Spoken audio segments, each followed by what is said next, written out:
మన స్టేట్కి ఎంత అయిందో ఒకసారి మనం చూస్తే నెక్స్ట్ ఇది ఈరోజు అప్పు 2019 మార్చికి 3,75,000 కోట్లు, 12 జూన్ 2024కి 9,74,000 కోట్లు ఇప్పటికొచ్చిన లెక్కల ప్రకారం. ఈ లెక్కలు ఇంకా పెరిగే అవకాశం ఉంటుంది కార్పొరేషన్స్ అన్ని కలిపి.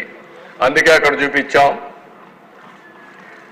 గవర్నమెంట్ డెట్ 4,38,278 కోట్లు, public account liabilities 80,914, corporation debt 2,48,677 కోట్లు, సివిల్ సప్లైస్ కార్పొరేషన్ 36,000 కోట్లు, పవర్ సెక్టర్ 34,267 కోట్లు, outstanding dues to vendors అన్ని స్కీమ్స్ అన్ని చూస్తే 1,13,244 కోట్లు.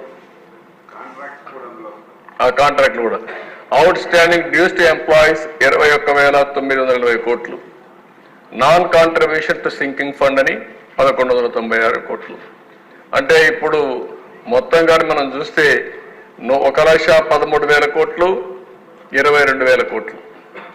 ఈ రెండు అప్పులకు యాజ్ ఆన్ టుడే బిల్స్ రెడీగా ఉన్నాయి.